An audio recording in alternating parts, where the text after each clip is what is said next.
Welcome into the Saints Insider Podcast. It is Friday, October the 10th, and on this podcast, we're scared about Game 5.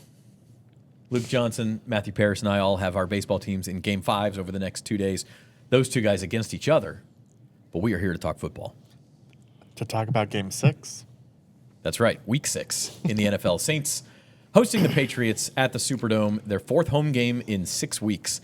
A kind of a friendly home schedule to start, which of course means it's going to be unfriendly in the second half of the season, but they are at the Dome again this week. And before we get started, we'll let you know that the Saints Insider is sponsored by Bank Plus. From small business to big business, home loans to bank anywhere technology, Bank Plus is here for New Orleans. New deposit customers can reach out today to learn about incredible rate specials. Learn more at bankplus.net. Member FDIC, equal housing lender. Chance for the Saints. Rod, little momentum at stake here. They could actually. This is 2 in a row. That's called a winning streak. Big Mo.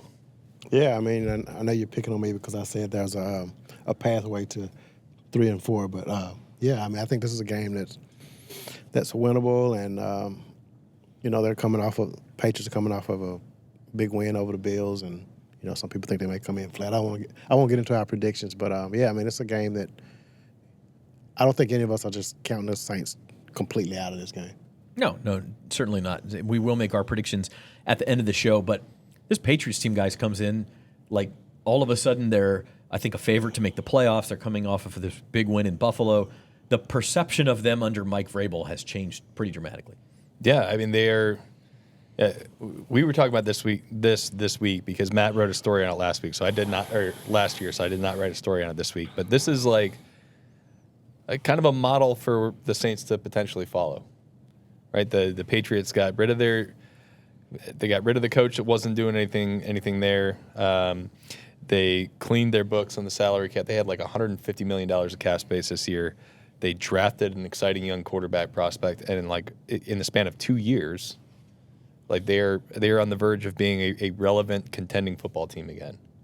So I think, like, who knows what the Saints have in Spencer Rattler? He might be the guy in the future. He may not be. They may be in the quarterback market next year. They may not be. Like, we don't know. But you get that quarterback thing figured out, and then you get yourself in position to add not only good young players to your team via the draft, but adding impact players through free agency like the Patriots did with Milton Williams and Harold Landry, Stephon Diggs, all guys who signed this offseason were all playing big roles for that team. So, I see this Patriots franchise as being like a model for how the Saints to get out of whatever they're in right now. Yeah, I mean, hitting on the quarterback is so important because you look at the Patriots draft class from 2024, terrible, right? Besides Drake Maye, it's Jalen Polk was already traded here. Like, that draft class is pretty rough, but if you can get the quarterback, if you can get the right coach in place. The story I wrote last year was, hit the bell, related to the Washington Commanders, but same kind of thing, right? In terms of the Commanders, like, scrapped half their roster, almost brought in all these, like, veterans on one-year deals. The Patriots have kind of done something similar, not as much of a drastic overhaul of the roster, but, like, complementing their young core with some needed veteran pieces. And Stephon Diggs is playing really well right now. I think he's going to be a huge problem for the Saints, or a huge test, rather. And so I'm interested to see how this game goes. Yeah, I think it's, the game, by the way, if your tickets say 3:25, it was moved to noon. It's a noon game. So just be aware of that. It's on CBS. Do they still print tickets? I mean, maybe the mobile ones still say 3:25. I don't know. I would hope it updates in a mobile app. I don't know. I don't know, Matt. I'm not hip with the. I don't know, Matt. But be aware. I was born in the 80s, yes, sir. Exactly. The game is at noon. They should still do paper tickets. There's my hot take. There you go. Everybody likes paper tickets. And I'm not talking about the ones that you have to print out at home, okay? I want ticket stubs. Ticket stubs and like the old-timey programs that actually were cool. Right. And you have to buy a newspaper to find out the box score. SeatGeek says noon, by the way. Okay. Good job, SeatGeek. Yeah. How much are the tickets, by the way? I'm curious. What's the get-in price, Rod? You can get a press pass. It's fine. The cheapest is $30. Okay, so That's it's not the nadir that it was late in the last couple seasons. I am curious to see how the Dome is going to be this week. You can sit right behind the Patriots bench for $786. There might be somebody from Boston doing that. I don't know. Maybe so. I am curious to see how it is. I do think the Patriots are getting a little bit, like we'll look at the betting line, it's Patriots by 3.5. They're getting a little bit pumped up from this win on Sunday. For sure. In as far as reputation goes. This is the same team that lost to the Raiders at home to open the season. So I don't think they're like this great team. No, I was going to say, I think you look at their schedule, though. They got, obviously they beat the Bills, but they got the Saints, Titans, and Browns coming up. So I think they're looking at this like, hey, we can kind of go on a run here. Sure. I mean, next thing you know, you're, 6-2? Yeah, If and things go their way. I would kind of throw out the week 1 result. I mean, Washington last year lost to Tampa, and I know, but and then they went 12-5. And Tampa was much better than Vegas. I almost said Oakland. Vegas was, but I just think it takes a little bit of time for these teams to find their rhythm. And I don't know. I was really impressed with how they looked against the Bills. That was a huge win for them. I know the Saints played Buffalo pretty well, but to actually go in there and beat them in a primetime game in a huge spot, kudos to them. Yeah, I mean, I'm not trying to discount what they did. I'm just saying that's one game out of 5 that they've played, obviously, and there's some other game. They went down to Miami and kind of had to hold off the Dolphins at the end. They did blow out Carolina, which was a weird game. They got a punt return touchdown and another punt return, I think, inside the 15. So Seattle. Yeah, we'll talk about special teams later, but like I don't know, it's not this elite team. And I will say this: we can go into our injury report here. The Saints are getting some guys back. Like Chase Young is on the practice field. He looks like he's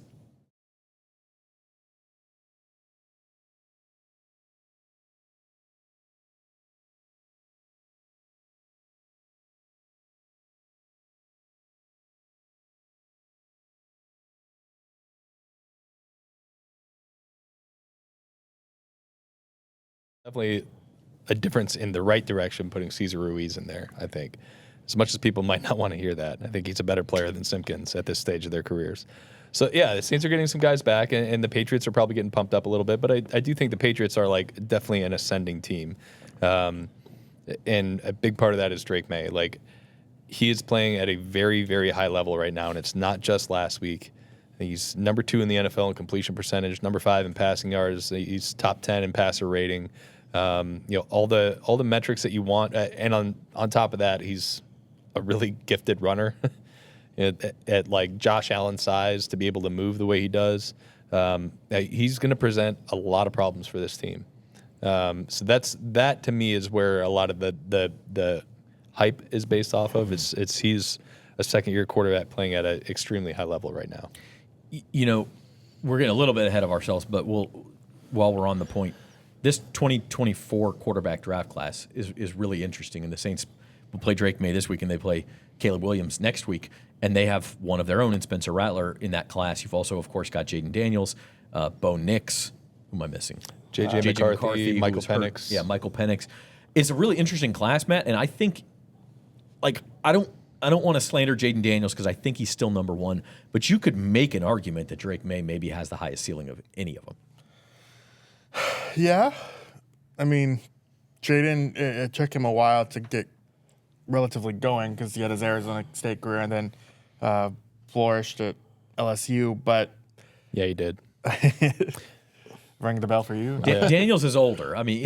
He's older, but... I would still take Jaden Daniels, especially like the mobility of it, and I think he's very good. But I mean, even a guy like Spencer Rattler, like, is Spencer Rattler the best quarterback in the 2022 draft class? Like, of all those guys? Who probably. We're We're talking about Kenny Pickett, Will Levis. Oh, that was Or was it Will Levis or Malik Willis? That was Will. I think it was Malik Willis. Yeah. And that was the draft where no quarterbacks went until 23 or something. Yes. Pickett. 20, I think. Yeah, it was one in the first round and then like none until the third, I think. But anyway, like I think it's the best quarterback class overall since 2018, and that 2018 class is Sam Darnold, Josh Allen, Lamar Jackson, Baker Mayfield. Am I missing a fifth? Those 4 guys were the first rounders, I think. I don't know, Matt. 2018 was a long time ago. Well, anyway. Well, look. I don't know. No, We can look during the break. It was anyway. I think it's a really good draft class. The other one was a really good draft class. It's good to see. Brandon Staley was talking about this. It's good to see for the game that these young quarterbacks are stepping up and making some hay. Yeah, so it's an interesting matchup. Both teams with some momentum after last week. We're going to break it down here on the Saints Insider podcast right after this break. Banking has come to a crossroads. Do you want to bank with an actual bank, with actual people? You know, one that you can walk into or drive through, get real help from a real person. Or do you want a bank that lives inside your phone? A digital bank that gives you control of your money anywhere, anytime. Well, why not both? Bank Plus, a partner in your corner, wherever that may be. Did they ask you to do the commercial too? Yeah, but they just gave me one line. Bet like a Caesar. Like, we're going to sit here and we're going to tell them how Caesar's Sportsbook is just so easy to use that you can watch and bet thousands of sports events, even some NFL games. They'll probably show us betting on our favourite players and teams at all the Vegas hotspots too. Like, we have time for that montage. I told him I couldn't do it. They couldn't afford me. Welcome back to the Saints Insider podcast. We encourage you to subscribe to the Saints Insider on YouTube. That is where we see your comments. We're going to leave them. I'm actually going to do, when we get to predictions, I think what we're going to start doing, I'm going to read the best prediction left in the comment section the week before. We're going to give a shout out to whoever gets closest. So leave your predictions in the comments. Has to be on YouTube, though. Subscribe to the channel. Hit the like button while you are at it. And we're also, of course, on Apple Podcasts and Spotify. All right, beginning our breakdown of Saints Patriots when the Saints have the ball. Patriots pretty good against the run, guys. Yeah. Yeah, it's been like one of, even last week against Buffalo. I mean, we saw firsthand what James Cook could do. That guy is so elusive. He's so hard to bring down, like in the hole. And they pretty much shut him down last 49 week. yards, I think. Yeah. So this is going to be a really tough test for him. And I still don't really know what to make of this Saints run game. It's like they'll have a couple weeks where it looks really, really good, and they're ripping off some chunk plays, and then they'll have weeks like last week against the Giants where, I mean, we all went into that thinking that's how they're going to win the game, is running against a Giants unit that's really struggled against a run, and they couldn't really get it going. They committed to it, which is good, but I think less than 4 yards of carry last week. So, I mean, that's going to be, I think, a priority this week. Like, they got to try to get it going against these guys, and they can't get into a mode where they're just, like they were in week one, just dropping back and passing and passing and passing, because it's got to set up everything else they do. Yeah, to build on that, I think it's really important for the Saints to get the run game specifically going in the red zone. That's something that Kellen Moore talked about this week, is how they had to be better down there. They rank near the bottom of the league in red zone touchdown percentage, and it's just, it starts kind of with the splits, the efficiency on first down. Overall in the red zone, they're throwing the ball 69% of the time. I think Kellen Moore would like that number to be lower. And so if they can, pick up a few yards to close that distance, just either with a Alvin Kamara run, a Kendre Miller. I think Taysom Hill being healthy now as his role continues to expand, I think that'll be important for getting that area going. But that's one, I know we're going to have our keys to the game later. That's an area I'm watching this week. Yeah, and the Patriots are. Oh, go ahead. One thing I wanted to ask your opinion on this. Like, do you think Taysom is like all the way, like, obviously he's not all the way back, but like back enough to run that quarterback power scheme that he's done so well in the past? Because it looked a little off last week. It did look a little off. I don't think he's all the way back, but I think just having him out there and having the disguise of Taysom, if you send him on a jet motion and they pay attention to him, and then that frees up Juwan Johnson. Well, and he was in there on that Shaheed bomb, right? Because it was like a jumbo package. I don't think it was Taysom. Taysom wasn't in there? Okay. It was Jack Stoll, Foster Moreau, and Juwan Johnson. Okay. And they motioned Juwan to the number one receiver on the outside to free up. Yeah, Shaheed. I mean, but that's a perfect example. Is like you gotta do stuff like that to try and get the defense off guard. Yeah. And I was just going to say, when you talk about this the Saints running, but I think whoever's playing guard, if it's Simpkins or Ruiz, I mean, the Patriots are really good in the interior. I mean, the whole defensive line is good, but the interior is like really good.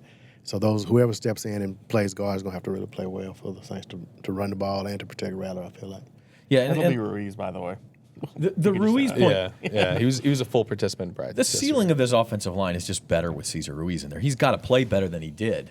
But like, who are we kidding? It's got to be Ruiz over Simpkins if that's your choice. We need to get Norm up here for this because we had that discussion yesterday. Norm doesn't like Norm shaking his head as the form. Cesar Ruiz is back sooner than He's- he probably he said- because he knows the longer he's out, the harder it's going to be to get that job. I know you guys can't hear Norm probably, but he's saying Ruiz is coming back because he's afraid of getting Wally pipped. But I don't know about that. I think Simpkins had a pretty rough game last week. Like Spencer Rattler, according to the Next Gen Stats, which these are like GPS tracking stats, so it's like how close is a defender to a quarterback. Some of the pressures that they credit players with are not. They don't really feel like pressures. You know, the guy's blocked up within a yard. Chase Young. Call it the Chase Young. But like there was so he was pressured according to Next Gen on 53% of his dropbacks last week. It was the highest rate of any quarterback in Week 5, and a lot of that was interior pressure, and a lot of that was Simpkins. So I get the idea and the wanting to see something new, but I just don't know if I'm with you on this, Norm. I think Simpkins has a lot of room to grow as a player. And honestly, if they were to bench Ruiz, I think I would go to Dylan Radins first than Simpkins. Just Who's to also see- back, right? He's also Yeah. no. Norm's got some.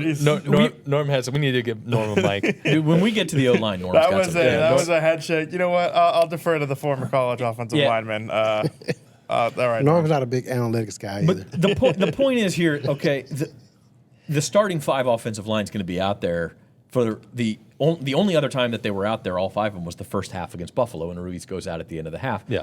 And their offense looked pretty good against Buffalo in the first half. Now, it's just one half. I don't know if we're going to see that, but I do think it's important for the Saints to at least try to run the ball and establish it, right? I mean, you have to at least commit to it. Yeah, they can't. Like I said, they can't get in a situation like they were in against Arizona. I think Patriots have some better pass rushers. You don't want to be in just pure drop back mode against this team. I don't think. Even though their passing defense numbers are not nearly as good as their run defense numbers, I just don't think that's a situation you want to be living in. Harold Landry's having a real nice start to the season. Yep. Is the red zone? Is this just a matter that Rattler is not accurate enough to excel in the red zone, or is there something else missing? I mean, what do you guys think it is? I mean, I'm just like waiting for them to use Devon Bailey. Yeah, That's the whole point of them side. Yeah, I mean that's he had what a nice running touchdown for. catch against San Francisco. Right. Yeah. Right. And look, he's only been targeted 4 times in 4 games for him. So he missed the Seattle game, and he barely played against Buffalo. I think he is going to at some point be like a functional part of this offense, but that's where you need him. That's where you need the 6'5" guy. Like I don't want to see like a bunch of like I think Olave is a really good player, but like I don't know, throwing like a goal line fade to 12 doesn't really seem like a great idea when you got a 6'5" guy you could throw the ball to, and you got Jawan Johnson who's 6'3", 6'4" physical player. I think those are the guys you need to try to scheme stuff up for in the red zone and get them in a position where they're either one-on-one or you're creating mismatches with them. And let Spencer Rattler be the one throwing the pass. Yeah. Yeah. Yeah.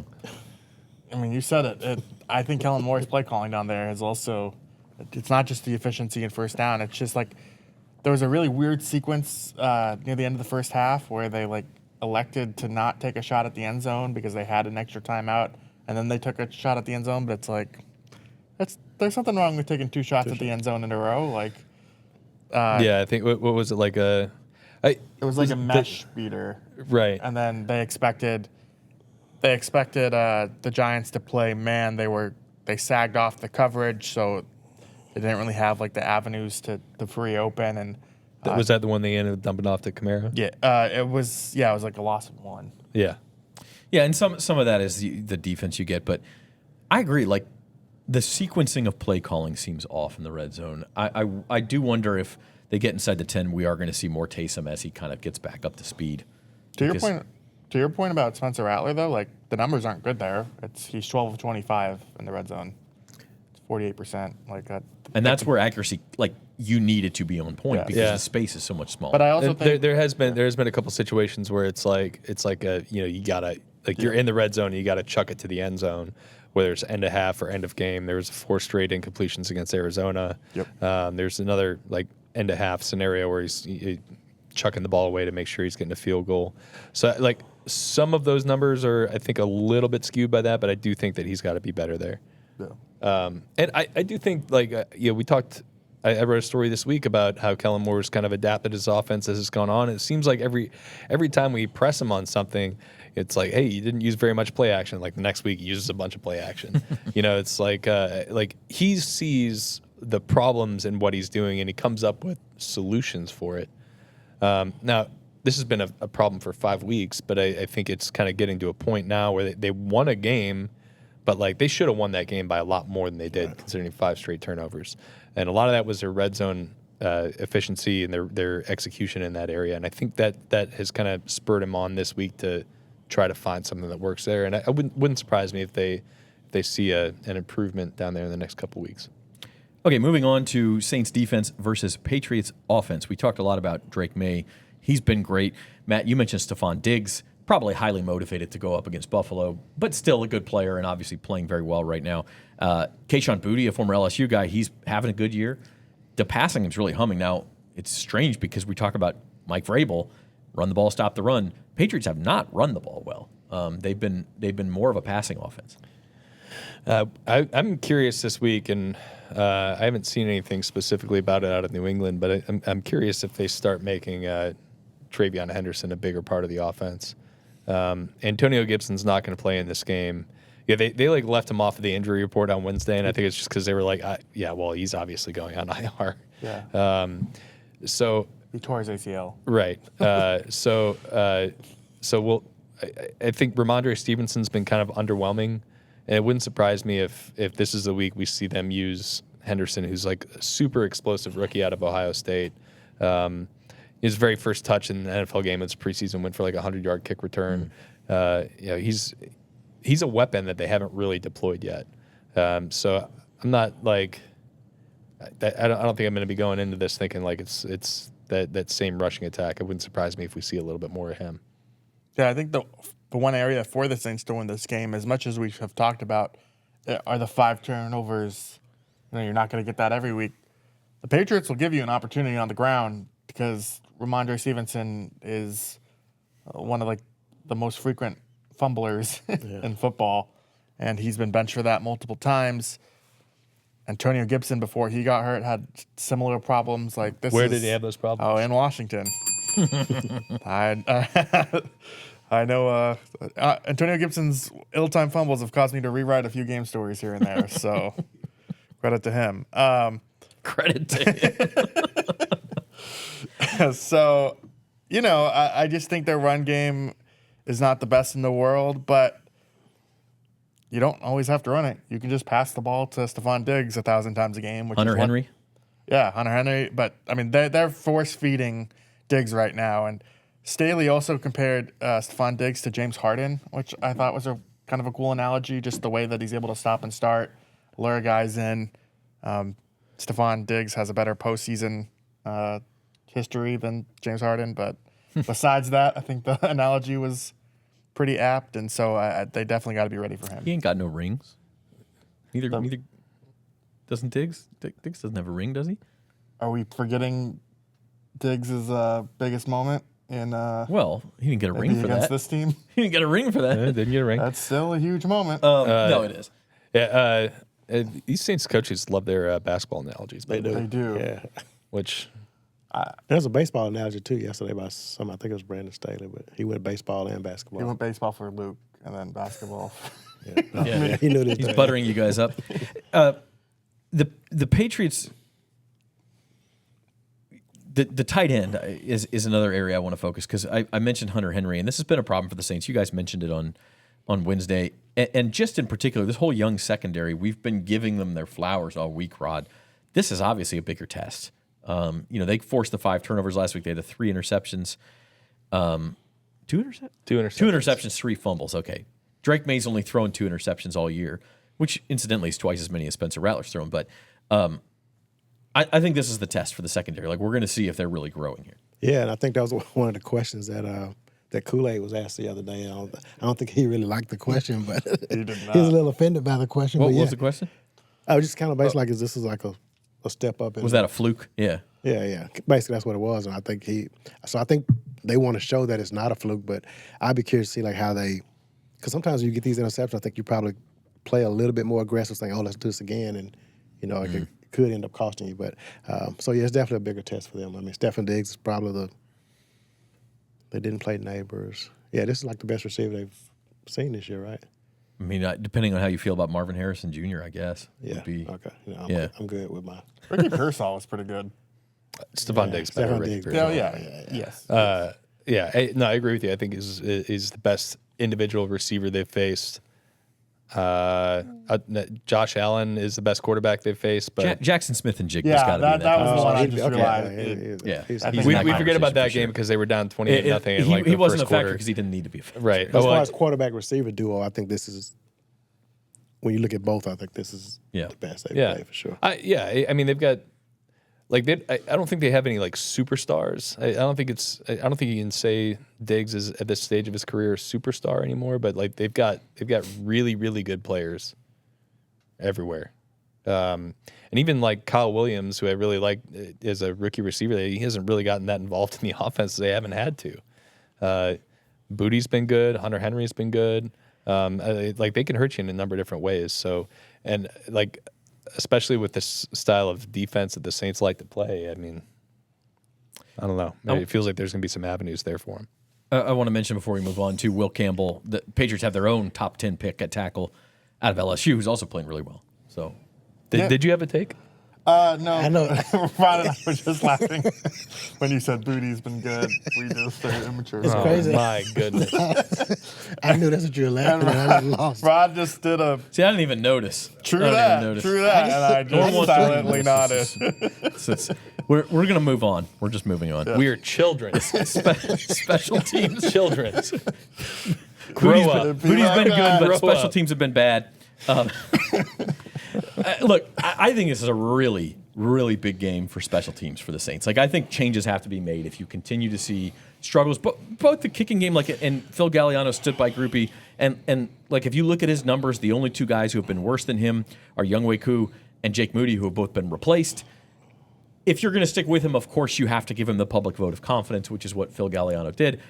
But it's not just the kicking game. I think it's also the coverage. I mentioned that Carolina game where New England basically put that game away with a couple of first-half punt returns. That sounds familiar. Like, this is a big game for the Saints special teams. It is, and they did not field the ball well at all last week on kick returns. And What the hell was that?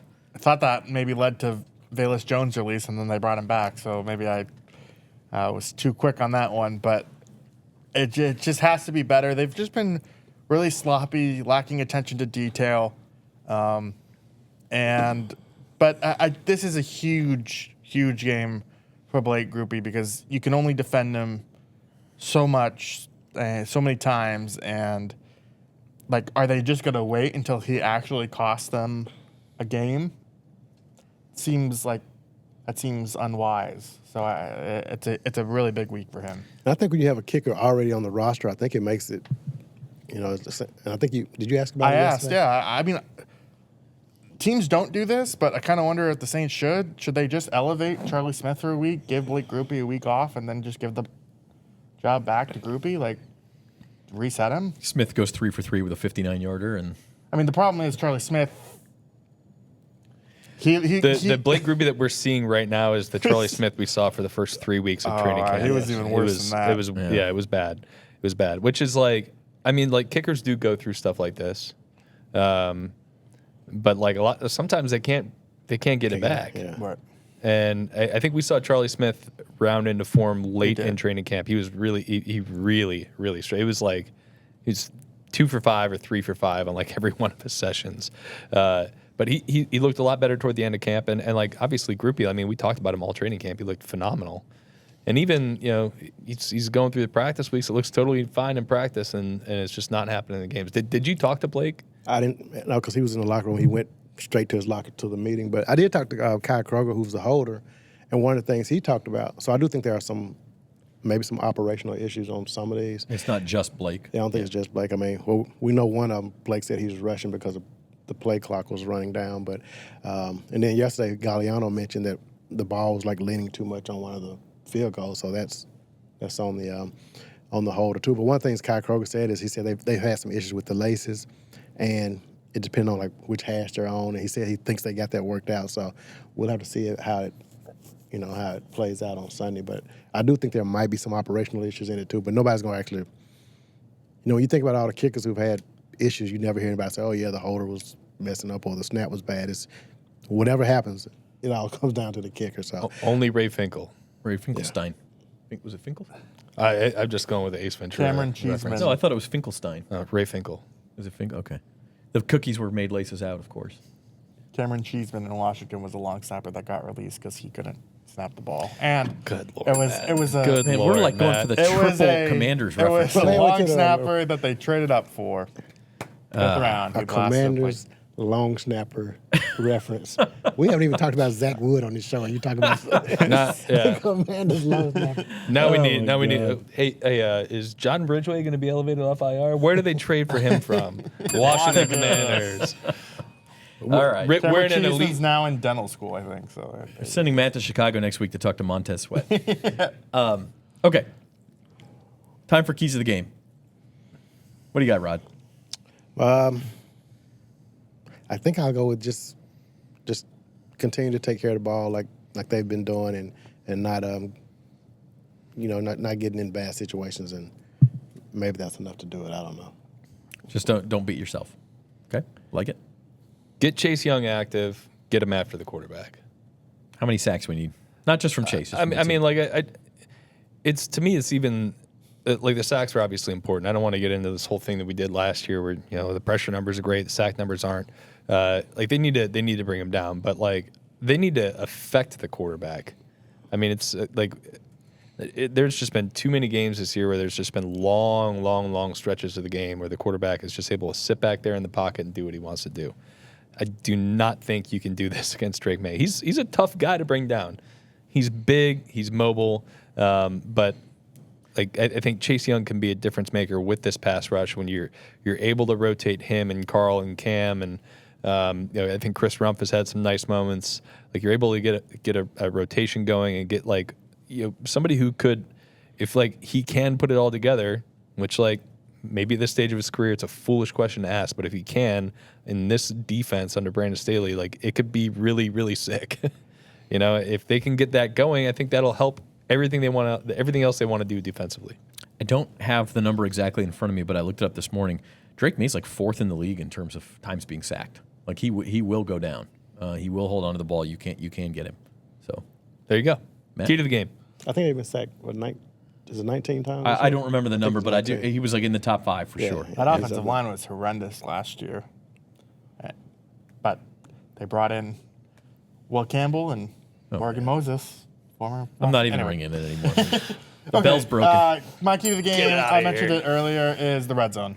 I just think they have to be sharper, cleaner down there. We talked about it on Wednesday's show, but the Saints lead the league in long drives, or drives of at least 10 plus plays. They've had 14 of them. They've only scored touchdowns on 6 of them. That 48-ish percentage ranks league average. So they could be better there. It starts with better red zone execution and efficiency, and I think that's going to be key for this one. Okay. I think it is time for our predictions. Jeff Duncan is not here. Jeff Duncan likes to pick the Saints by 1 point. One solitary ring of the bell. Saints 24, Patriots 23 is the official Jeff Duncan prediction. At least it wasn't 17-16. He's got the Saints winning. The over-under is a little higher than I would have thought. It's 46, although you have a Patriots team that's excelled at passing and gives it up against the pass. So you may see a lot of that this weekend. Rod, how about you? Yeah, I'm going Patriots 20-17. Yeah, I just think they're just a little bit better, and just think they'll win. Just get it done. Okay, I'm gonna go a little more specific. I got the Saints trailing 21-20 in the late stages, and then I got Blake Grupe hitting a 55-yard field goal to win it. 55. Saints 23, Buddy. Patriots 21. Okay, bold. I like it. That is bold. I think Norm's got something to say about this. But no, okay. All right, I went Patriots 26-20 in this game. Yeah, just say I know they're like in the full-on like trap game mode. They just beat a division rival on the road in prime time. Yeah, they're going on the road for the second straight week. Saints are an easy team to overlook, but I just think they're a promising young team, and the difference in this game is a quarterback. Drake's awesome. Never a bad idea to pick the better quarterback, Matt.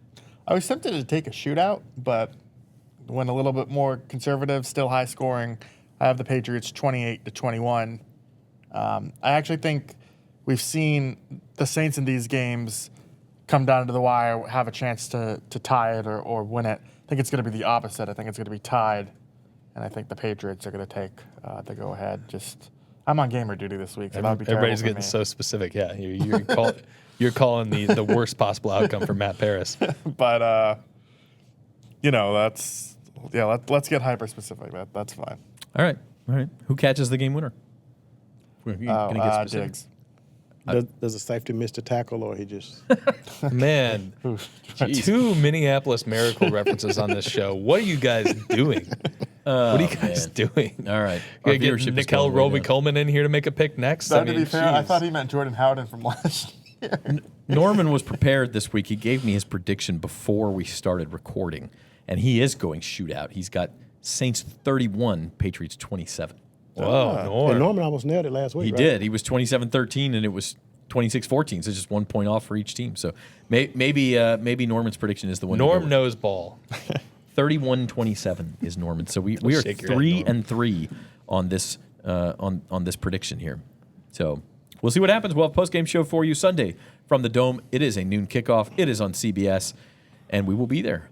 For Norman Bell, our producer, he's Rod Walker, Luke Johnson, and Matthew Paris. I'm Zach Ewing. Thank you for watching the Saints Insider. Cheers. Enjoy the weather.